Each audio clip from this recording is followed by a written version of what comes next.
If there's one thing mainstream media journalists agree on, it's that Donald Trump presents a danger to mainstream media journalism. A Google search of the words "Trump is a danger to journalism" produces over 500,000 articles, including a series in the LA Times on the, quote, unique danger Trump poses to journalism, a CNN editorial on Trump's, quote, dangerous war on journalism, a New York Times article on Trump's, quote, dangerous attacks on the press. And that's as far as I got before I was distracted by a sidebar about embarrassing things that happened to cheerleaders. But let's take a closer look at the whole Trump journalism thing. During the administration of Barack Pajama, whatever his name was, it's hard to remember now that his legacy is a smoking pile of ash on the smoking ash heap of the history of smoking ashes. But during the last administration, President What's-His-Face tried to prosecute a journalist for espionage. He wiretapped the Associated Press, stonewalled Freedom of Information Act requests, bullied and berated journalistic outlets over critical stories, and caused even CNN's Brian Stelter to call the Osama White House the, quote, least transparent ever. After which Stelter stole a pair of the then president's underpants to keep as a cherished souvenir. So after 8 years of abuse from President Bahama, why does President Trump present such a unique danger to journalists? The president of CNN, a major Democrat donor, expressed his fears in an opinion column for the Daily Worker, writing, quote, Trump has ceaselessly attacked the media as biased toward Democrats, which has interfered with the public's constitutional right to know how the Nazis in the Republican Party are causing large numbers of poor minority children to starve in the streets while Republicans laugh over the champagne and roast suckling pig dinner they serve at their whites-only golf clubs. Clearly, Trump's relentless attacks on press freedom are chilling to our attempts to destroy him, unquote. ABC's chief political correspondent and former Clinton campaign hack George Sokolopoulos, in a speech before the Association of Journalistic Deception, said, quote, personally, I find the Trump administration's constant drumbeat of fake news, fake news, fake news very distracting when I'm busy trying to make up the news. The creative process is delicate and requires an atmosphere of passive Republican acquiescence to slander for us to fulfill our constitutional role as creators of fantastical left-wing narratives, such as Avatar and our evening newscast, unquote. The president of CBS News, who was also the brother of an Obama aide, added his opinion in an interview given while he was covering a riot at Berkeley. Quote, Trump must be silenced or there can be no free speech, unquote. At least I think that's what he said. It was hard to hear him through the balaclava. So I think it's now clear why Donald Trump presents a danger to mainstream journalism. Not enough of a danger to get them to stop lying. Trigger warning, I'm Andrew Klavan, and this is The Andrew Klavan Show. I feel hunky-dunky, life is tickety-boo. Birds are winging, also singing hunky-dunky-doo. Ship-shape, ipsy-topsy, the world is zippity-zing. It's a wonderful day, hurrah, hooray! It makes me want to sing. Oh, hurrah, hooray! Oh, hooray, hurrah! It is Tuesday, and all the people of the earth know what that means. It means tomorrow is Mailbag Day. So subscribe. Here's what you have to do. Here are the steps. Subscribe to thedailywire.com. Send in your lousy $8. And then you get to ask any question you want. Ask the question that is hampering your life from being everything it could possibly be. I will then answer that question, and life will blossom like a beautiful lotus flower. Something like that. Anyway, today, however, we have syndicated columnist Mona Charen, one of the nicest people in the conservative movement. And I wanted to bring her on because she's a never-Trumper, and I wanted to find out where a person of integrity and intelligence stands. And since we don't have any people like that here, we had to bring someone in from outside.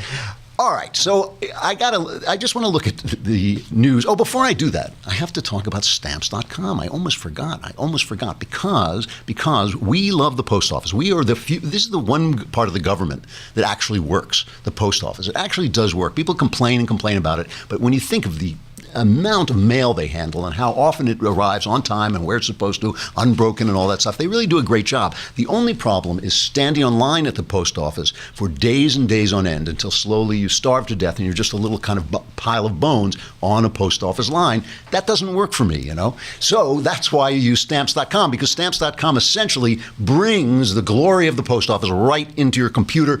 Anything you can do at the post office, pretty much, you can do with Stamps.com. You can mail any kind of package, postcard, letter you want, just a click of the button. It's so convenient, so easy. It brings all the services of the Postal Service to your fingertips. You can buy and print official U.S. postage for any letter, any package, any class of mail using your own computer and printer. It's really cool. You just put the envelope into your printer and it prints the stamp onto the envelope. It's very easy.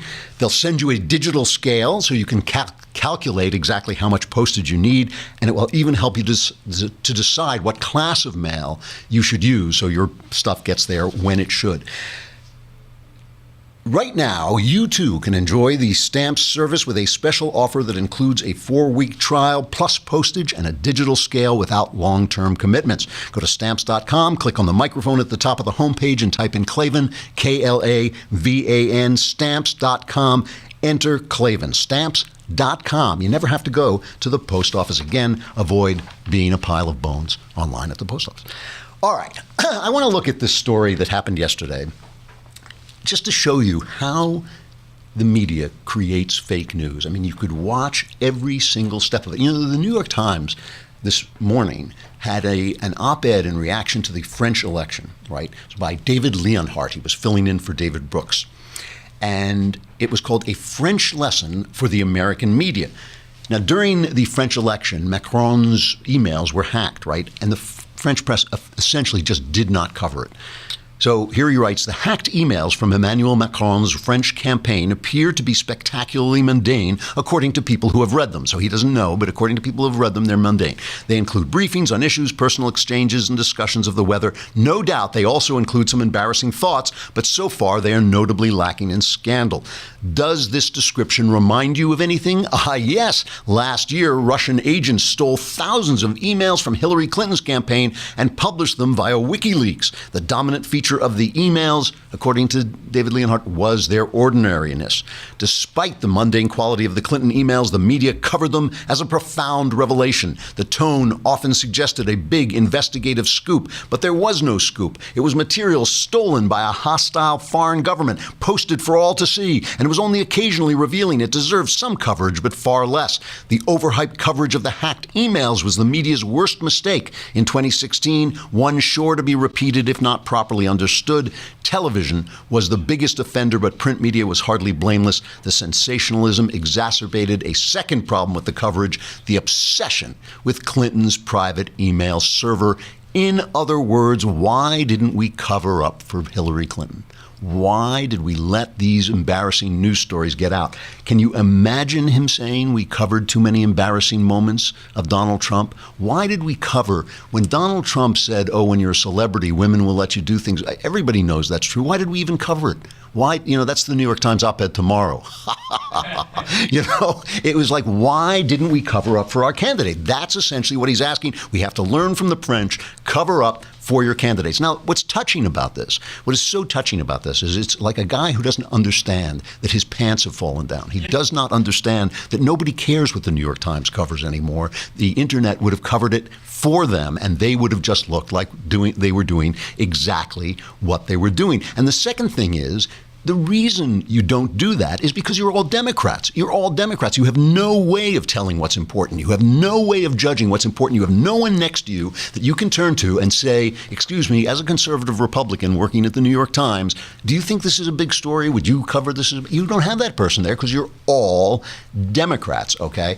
So, Sally Yates. Remember, she is the acting attorney general, an Obama appointee, who was fired. Now, remember this because this is important. She was fired by Donald Trump because she refused to implement his travel restrictions, okay? She said, I'm not going to do this, as if somehow she had the right to make that call, which she didn't. She should have just done it or resigned, but she didn't do either. She just defied him. She was fired. Okay.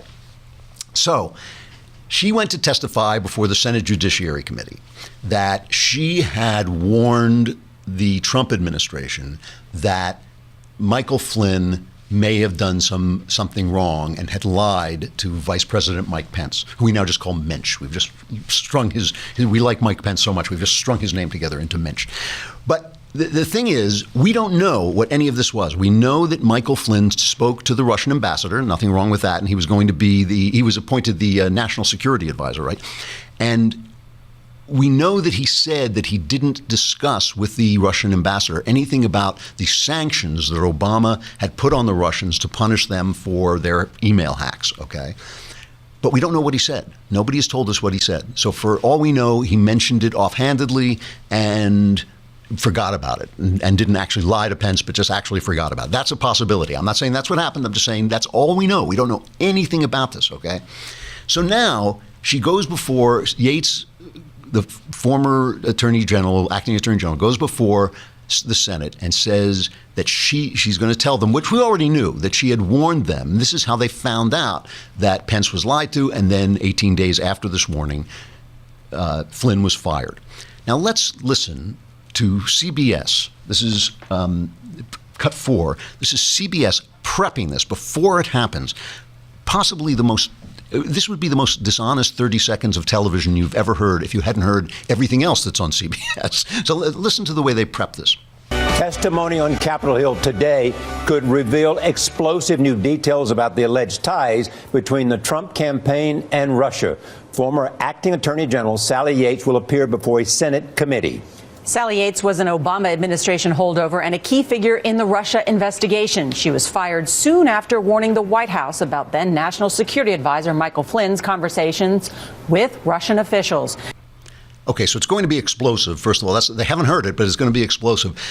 But listen to what she said. She said she was fired shortly after warning the Trump administration about Michael Flynn. She was fired shortly. I mean, the suggestion, it's a clear suggestion that she was fired for warning them about Michael Flynn, which is just an outright lie. Okay, so this is CBS. This is a big, big network, right? So now Trump tries to turn the tide using his favorite thing, which is Twitter. And he says, ask Sally Yates under oath if she knows how classified information got into the newspapers soon after she explained it to the White House counsel. Now, this is the only crime that we know has been committed. The only crime that we know has been committed is the leaking of Michael Flynn's name off what was supposed to be a redacted communication with the Russian ambassador, right? That was supposed to be masked. They unmasked Michael Flynn's name and then leaked it to the Washington Post. They leaked this story to the Washington Post. That's the only crime. It's a federal crime. It's the only crime that we know has been committed. So Trump fighting back against this kind of dishonesty. Oh, he fired Sally Yates because she warned him about this. Tweets this. Here's CNN covering the tweet. This is what CNN thinks about this tweet. He's the President of the United States, and the former acting Attorney General is about to testify under oath before the United States Congress. And you tweet, ask Sally Yates under oath if she knows how classified information got into the newspapers soon after she explained it to the White House counsel. I started before I got covering politics all the time. I used to cover the courts a lot. A lawyer would call that witness intimidation. Completely. From the President of the United States. Look, I think that we have all been kind of desensitized in some way to his tweets and to his statements that are so out of the norm. This is beyond out of the norm. This is inappropriate. For the President of the United States to be this aggressive with somebody who used to work for him, who's coming before the United States Congress in sworn testimony hours later is beyond the pale. It just is. And we saw this. We've seen this in the Comey hearings. We've seen this in other hearings. The White House can send word up to its Republican friends on Capitol Hill, make sure you push her on this, make sure you push her on that. That's To go public like this is striking. It's witness intimidation, like a gangster. The man is like a gangster. He's like a witness. He's like Joe Pesci. He's intimidating the witnesses.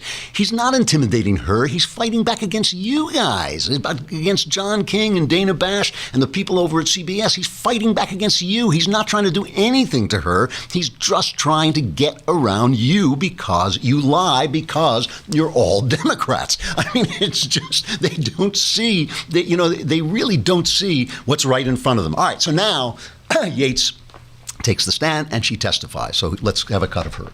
We were concerned that the American people had been misled about the underlying conduct and what General Flynn had done. And additionally, that we weren't the only ones that knew all of this. that the Russians also knew about what General Flynn had done, and the Russians also knew that General Flynn had misled the vice president and others. Because in the media accounts, it was clear from the vice president and others that they were repeating what General Flynn had told them, and that this was a problem because not only did we believe that the Russians knew this, but that they likely had proof of this information. And that created a compromise situation, a situation where the national security advisor essentially could be blackmailed by the Russians. So, first of all, she's very attractive, very calm. She handled herself beautifully. She has a lovely accent. She has a great Southern accent. You're looking at a future senatorial candidate. In fact, with the state that the Democrats are in, she could be their future presidential candidate because they haven't got anybody else. I mean, the best thing about her for the Democrats is that she's not 112 years old, and she actually doesn't have the shrill voice of most Democrat women. So she's like, she did a good job. But all she's saying is, I warned them. Mike Pence didn't lie when he went forward and said that Flynn hadn't spoken to the Russian ambassador about the sanctions. He had been lied to. He had been misled. Well, he had been misled. We don't even know that he had lied to. But remember, we do not know what Flynn said. We just don't know. So now the Republicans bring up this other issue, the issue of the one crime that we know was committed, the one crime which was the exposing of Flynn's name to the Washington Post. And listen, we're going to stay on Facebook and YouTube because we want you to hear Mona Charen today talking about where Never Trump stands at this point. But that shouldn't stop you from coming over to thedailywire.com, where if you subscribe, you can be in the mailbag and we'll answer all your questions, change your life, possibly even for the better. But don't count on it. Okay, so now Chuck Grassley starts to question Yates and General James Clapper, who's the former director of national intelligence, and he asks them whether they were the ones whether they had unmasked people in these conversations. In other words, if you're allowed to wiretap the Russian ambassador, but if you catch an American on there, his name is masked. And you have to ask to unmask it, you have to have security clearance, and leaking it is a crime. Did either of you ever request the unmasking of Mr. Trump, his associates, or any member of Congress? Yes. In one case I did. I can specifically recall, but I can't discuss it any further than that. You can't. So if I ask you for details, you said you can't discuss that? Is that what you said? Not here. Okay. Ms. Yates, can you answer that question? Did you ever request unmasking of Mr. Trump, his associates, or any member of Congress? No. Question 2, did either of you ever review classified documents in which Mr. Trump, his associates, or members of Congress had been unmasked? Oh, yes. You have. Can you give us details here in this? No, I can't. Ms. Yates, have you? Yes, I have, and no, I can't give you details. Okay, so this is not a big news day. I understand why this is a lead story. But if you're a reporter, a fair reporter, isn't the lead story that Yates testifies how she warned Trump and they don't get any new information about who unmasked these names? She refused to talk about who unmasked these names. That seemed to me part of the story. But we've already heard that we're getting this explosive news about how, from a woman who was fired shortly after she warned the Trump administration. I mean, a completely fake narrative. So here's the New York Times, which used to be a newspaper, you may have heard of it, reporting on this story. Twice warned, Trump stuck by Flynn despite ties to Russia. Boy, they got this narrative thing down like just that, here's the subhead. After Sally Yates warned President Trump that his national security advisor, Michael T. Flynn, was vulnerable to foreign blackmail, Mr. Flynn held his job for 18 more days. Ms. Yates' testimony, along with a separate revelation Monday that President Barack Obama had warned Mr. Trump not to hire Mr. Flynn, offered a more complete public account of Mr. Flynn's stunning fall from one of the nation's most important security posts. It also raised fresh doubts about Mr. Trump's judgment. To whom? In whose mind did it raise fresh doubt? That's just like a loose phrase that's just out there. His judgment in keeping Mr. Flynn in place despite serious Justice Department concerns. Now let's just, I got to unpack that just for a minute.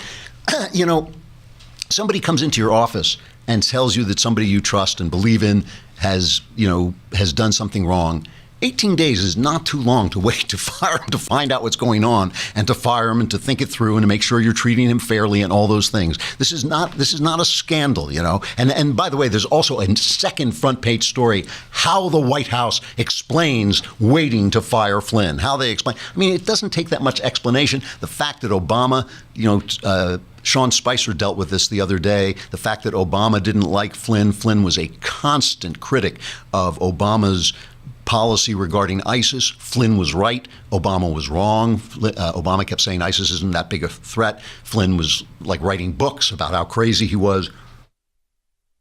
No big surprise that Obama didn't like it.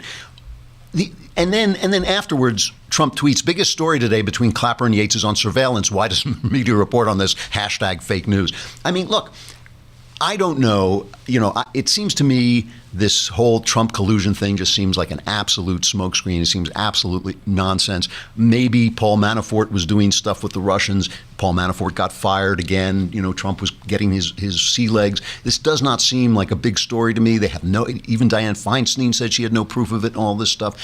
But the way the media covers it is the story now. The way the media covers everything about Trump is the story, and they make Trump look great. They make his tweets look smart. They make his objections to them look smart. They make his insults to him look smart. What you are hearing is the dying roar. What you're hearing from places like the New York Times is the dying roar of a corrupt and dishonest industry that has been caught. They have been caught out lying, and they cannot convince themselves that everyone can see them, and they make Trump look terrific.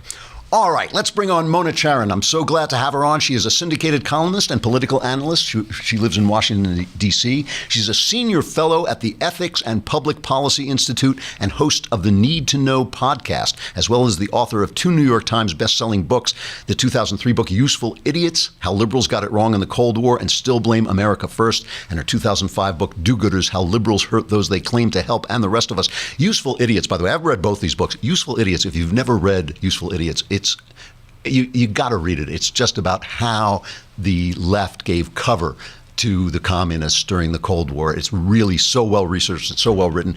Great stuff. Mona, there you are. How you doing? I am. Hi, Drew. It's good to see you. It's been a long time.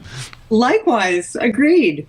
And thank you for mentioning the books. I'll just tell you, I have a third book coming along. It's almost finished, and look for it. What? I think you'll like it in particular because it's about the history of feminism. Oh, great. I hope. Send me a copy. You are coming back on. You must come back on and talk about this. I will. All right. I wanted to bring you on because, first of all, if there's anybody on the right who deserves the phrase universally respected, it is you. You never go off. You're never extreme. You never go off and say anything crazy. But you were a firm never Trumper. I mean, a year ago, really this very day, you were writing about how never Trumpism was the only way to preserve conservative values, kind of like our own Ben Shapiro. But, we can't trust Ben, so that's why I brought you. How do you feel now? How are you feeling about the Trump administration so far? Well, there's a line out there that, these never Trumpers, they refuse to acknowledge that anything good has come of this administration. They're locked into their tunnel vision and so forth. And I actually don't think that's quite true, or at least it isn't true of many of the people who were in that camp that I read. I've praised many things that Trump has done since he took office. So have lots of other critics of Trump, particularly the appointment of Neil Gorsuch. But there has also been a corresponding tendency that you don't see talked about that much, which is among conservatives who argued that, they were just holding their noses and voting for Trump because the alternative was Hillary and it was really just agonizing. But after all, we had to choose one or the other. So very reluctantly, we choose Trump. Now you see a lot of those people sort of becoming Trump, as Bret Stephens put it, Trump explainers, becoming willing to justify and back anything that he does. And so I resist both of those extremes, if you will, not to sound too Barack Obama-y, He always claimed that. Yeah, there's always a third way, right? The middle ground, But But I do think that that the Trump administration still represents a threat to many things that I hold dear as a conservative. And if you like, I would like to propose an agenda that would be populist / conservative, although I resist the term populism completely. But where I think conservatives can remember their roots and possibly make connections with Trump and Trumpism, if there even is such a thing. And it would be this. I mean, let's look at the ways in which, as a government, because there are cultural things that are going on that are arguably a lot more important than what the government does, but government is not unimportant. If I were looking for a conservative agenda and an agenda that sincere conservatives would be advocating with Trump, it would be looking through the entire federal government and picking out anything that discourages marriage, that discourages work, that discourages savings and investment. Those should be our goals, because that is what has arguably held us back and arguably undermines the traits, the character traits, that are crucial for a self-governing democracy. But Trump, I mean, my reaction to Trump, and I'm sort of one of the people who probably would be accused of explaining Trump, having truly held my nose and voted for him because I thought Hillary was a genuine threat to the American experiment.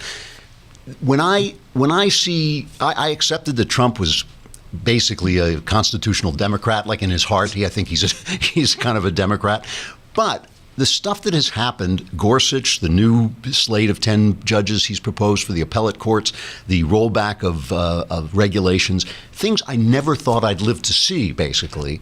I've been kind of delighted with some of the things that's happening. Not all of them.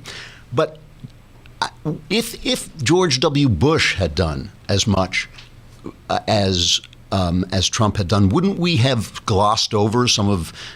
in fact gloss over some of George W. Bush's left-leaning mistakes and his overweening, foreign policy?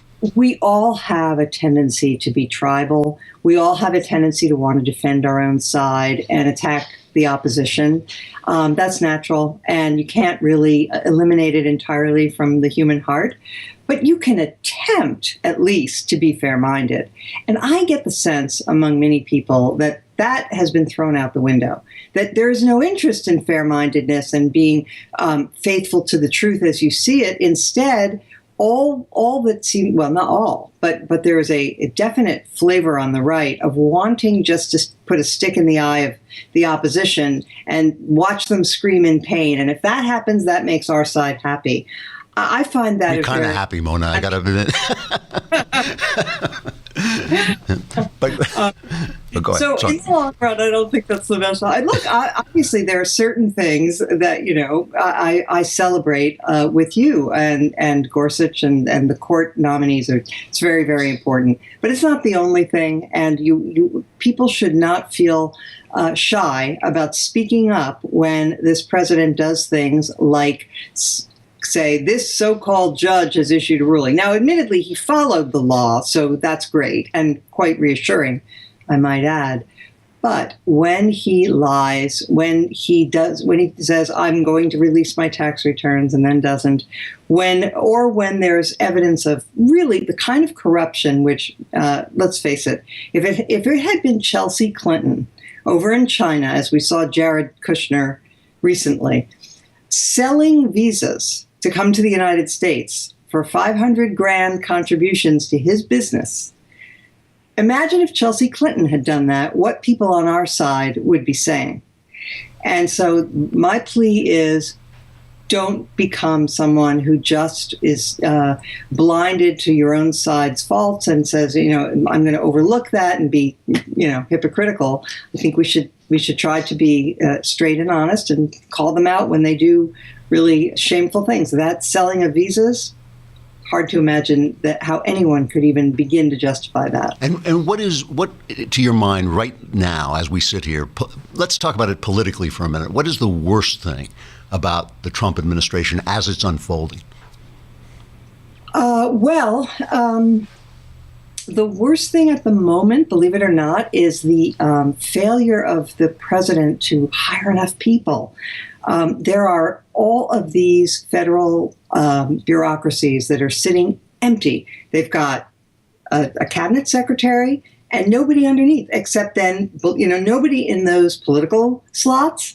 And so instead, what you have are the career people making all the decisions, basically, because just having a secretary is not nearly enough. You need to have that whole layer of political appointees who guide policy and make the decisions about regulations and about a lot of other things that affect our lives. And I've even heard some people in this administration saying, well, we don't need to fill all those posts anyway. Who needs more bureaucrats? But they're not bureaucrats. Those are the political appointees. That's worrisome. It's funny. It is worrisome, and I understand that. But The Guardian, a left-wing newspaper, did point out that if Trump were actually the fascist authoritarian that they feared he would be, the first thing he would have done was taken control of the machinery of government, and he hasn't even done that. There's that old saying, that if you're given a choice between two interpretations, one of which is conspiracy and the other is incompetence, go for incompetence every time. And so I think that's certainly the case here. But so I'm concerned about the fact that he hasn't filled these positions, and therefore reversing some of the damage that Obama did, it may not happen. I mean, you only have so much time once you've been elected. The clock is ticking, and political opportunities, if not used, will be squandered. So I'm concerned about that. I'm also deeply, deeply concerned about the moral tone that this president sets and what it says about our side. When he says, in response to a question about Putin and Putin killing people, oh, what, you think we don't kill people? You think we're so innocent? That was the worst. That, to me, has been the lowest point of the administration so far. Yeah. Yes. Yeah. Just horrifying. It undermines our moral standing, and I think it corrupts our understanding of what America is in the world. Yeah. And it shows such a little appreciation on the part of our president for the country he is fortunate to lead. It was a dumb thing to say, and I said so at the time, and I agree. But let me, my last question, I want to push back from this other point of view, and this is the thing that has kind of been guiding me. I really do feel that the left has, the Democrats, not just the left, it would be one thing if it were just the left, but it's the Democrats, have lost the plot of American freedom. That when I look at the things that, for instance, Justice Breyer writes about the First Amendment and how it's not there to protect the speech of individuals, and how this whole corporate idea they have that it's there to create an atmosphere for democracy. These guys no longer believe in free speech. They no longer believe in gun rights. They really, I was reading a piece in the New Yorker, that Adam Gopnik piece, maybe the entire American Revolution was a mistake. I think that's where they're all headed. And it does seem to me that Trump, for all his flaws, and I certainly admit he has flaws, has put a doorstop in that movement. And I think that there's something to celebrate there, along with his big mouth and his occasionally ignorant statements. Can I get any hallelujah for that, or is it completely, is it too happy? Well, I think, look, that struggle between their understanding of what it means to be an American and ours is going to continue with or without Trump. And I think that my own view is that Trump actually impedes that fight rather than helps us for a whole variety of reasons, some of which have to do with the quote that I just gave you. I think that he too, as a lifelong Democrat, doesn't really understand the nature of freedom, the nature of our democratic experiment in this country, what makes America exceptional and unique. He has said he doesn't like that term. I don't think he understands it. And so my general feeling is, though he has done some very good things from the point of view of regulation and a few other things, that this will not end well. But that doesn't mean that that the United States' fate is sealed. I hope that more and more people will see the logic of our arguments. I hope we'll make them in a way that doesn't repel people. I'm really disturbed by how polarized we've become.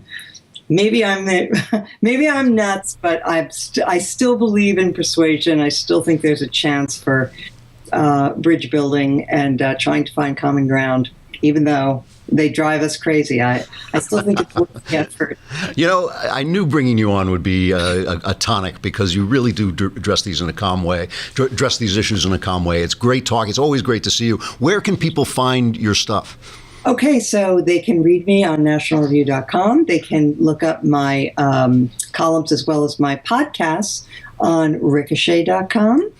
And in just about a year, maybe less, I have a new book coming out, as I mentioned, about the feminist mistake. Oh, wow. I love it. Well, I'll definitely have you back on then, if not before. It's great to see you, Mona. Thank you very much for coming on. Same to you, Drew. Thank you so much. Bye-bye. Mona Charen, really, really nice, incredibly nice person, but also just an incredibly sane person, which, as we know in politics, is really difficult to find. All right, stuff I like. So this week I wanted to take a look at some Bible verses and how they resonate in the culture and in pop culture, just in ordinary things, because so much of who we are and what we think and how we even imagine our lives comes from the Bible. And this is one of my favorite Bible sections. I shouldn't call it a verse. It's one of my favorite Bible stories. It is the story of Moses discovering the burning bush, and in some ways with the Abraham's sacrifice of Isaac, non-sacrifice of Isaac, is the kind of formation of this people, the reformation of this people after their slavery in Egypt. And of course, the Hebrews are enslaved in Egypt because they made the mistake of going for the Pharaoh's socialism. The Pharaoh was collecting everybody's grain and then distributing it during the famine, and the Hebrews unfortunately fell for that and they became slaves. And Moses has escaped from Egypt, and he is acting as a shepherd, and the angel of the Lord appeared to him in a flame of fire out of the midst of a bush. He looked, and behold, the bush was burning, yet it was not consumed. And Moses said, I will turn aside to see this great sight, why the bush is not burned. Now God says, I have heard my people. I've heard that they're in trouble. We're going to get them out of there. I'm going to send you down in to free the people. And Moses says to God, Moses doesn't want to go. Like all God's prophets, he's like, yeah, I'm actually having my hair done that week. He's like, please get me out of this. And Moses said to God, if I come to the people of Israel and say to them, the God of your fathers has sent me to you, and they ask me, what is his name? What shall I say to them? And God said to Moses, I am who I am. And he said, say this to the people of Israel, I am has sent me to you. And this, to me, is one of the most profound passages in all of literature. In all of literature, this is one of the most profound passages because it shows you this image, this wonderful, wonderful image. I mean, if it weren't God writing the story, you would think, who thinks of things like this? But the answer is God. And it is a bush, which is, of course, a symbol of fruition, of fruitfulness, of growth, of nature, on fire, which is, of course, a symbol of destruction, in eternal coexistence, right? The bush is burning, but it's never consumed. So we've seen the entire system of nature, this apparently random system of nature, of things growing and things dying, of things coming to fruition and things being destroyed. And yet, out of this apparently random and endless and unteleological, a system without an end, without a purpose, out comes a voice that says, I am, okay? And to me, this is an act of faith and trust. And it's not faith and trust for Moses because he's hearing it, but for the rest of us, it is an act of faith and trust that this incredible, seemingly random system of nature and its destruction and its creation has a personality. It is the expression, I shouldn't say it has a personality, it is the expression and the emanation of a personality, a God who has a purpose and has a viewpoint. He has a people. He wants the people to be free. He wants people to act so that people can be free. And he is speaking out of his being. I am. This thing that you see in front of you, this seemingly random thing that you see in front of you, is the expression of a person. Right? When I say a person, I don't mean a human being, I mean a personality, somebody who has a nature that we can relate to, that we can speak with, that we can connect to, and that we can understand, and we can act on whose behalf we can act. And there are two ways of looking at life. One is that it is this random series of events. We are thrown out here in a world of death and life. We're born, we live, we die, we disappear. And there is this other system that all of this, all that we see in its apparent randomness, is the expression of a personality in whose image we are made and whom we can relate to. And, you know, I don't have time to talk about this today, but it is in some ways the difference between Shakespeare's two great late plays. One is, of course, King Lear, and the other is the Tempest. And these are almost the same play about a guy and his daughters. One guy has one daughter and one guy has three daughters. But one is an expression of this random tragedy, this utter tragedy. It ends with King Lear, his famous line, howl, howl, howl, howl, just absolutely an expression of grief, whereas the expression of Prospero, as he gives away his creative powers and lets his daughter free, is the expression of the end of a comedy, of more marriage, more life. And he's the one who says, our revels now are ended. These are actors, as I foretold you, are all spirits and are melted into air, into thin air. And like the baseless fabric of this vision, the cloud-capped towers, the gorgeous palaces, the solemn temples, the great globe itself, yea, all which it inherit shall dissolve, and like this insubstantial pageant faded, leave not a rack behind.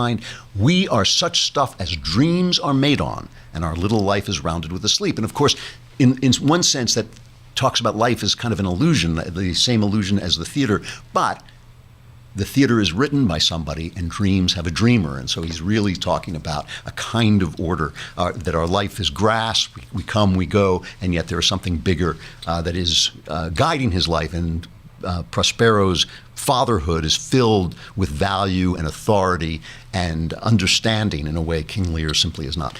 But if you really want to see expressions of nihilism, expressions of that burning bush without the voice of I am, you have to turn to really modern works, and modern thrillers are some of the best ones. There is a book, I know I've mentioned it before, a book called The Ruins by Scott Smith. I think Scott Smith is a fantastic novelist. I think he's an underrated novelist. I mean, he is a bestseller. Stephen King recognized his book A Simple Plan, which you've probably at least seen the movie of. One of the most unfortunate things about Scott Smith is he spends his time in Hollywood writing bad movies of his wonderful books. And if you read The Ruins, it is a pure expression of absolute randomness in nature. It is nature is here. It doesn't care about you. It doesn't care about your love. It doesn't care about your life. It doesn't care about anything about you. It just is here to devour you. That's what it's here for. And it is the burning bush without the voice of God within it. And the other is the 2003 film Open Water. And Open Water, I loved when I saw it as an expression of nihilism. I think, it's very hard to express nihilism in a way that matters. And it's based on a true story. It's about two people who go on a scuba diving trip in the Caribbean, and just by a series of accidents, they are left behind. They're left behind in the water, in the open water with the sharks. Here's just a quick glimpse of these two, they're lovers, left behind in the open water. Two ways of looking at life: a random system of open water filled with predators and prey, and a personality speaking to us, I am. Both of those systems make internal sense, and the reason is God wants us to be free, as he told Moses. He wants his people to be free to decide. All right, I'm Andrew Klavan. This is The Andrew Klavan Show. Tomorrow is the mailbag. Get your questions in, and we will solve all the problems of your life completely, just completely. You'll just be in a halo of golden light. Probably not. I'm lying, but send in your questions anyway. I'm Andrew Klavan. This is The Andrew Klavan Show.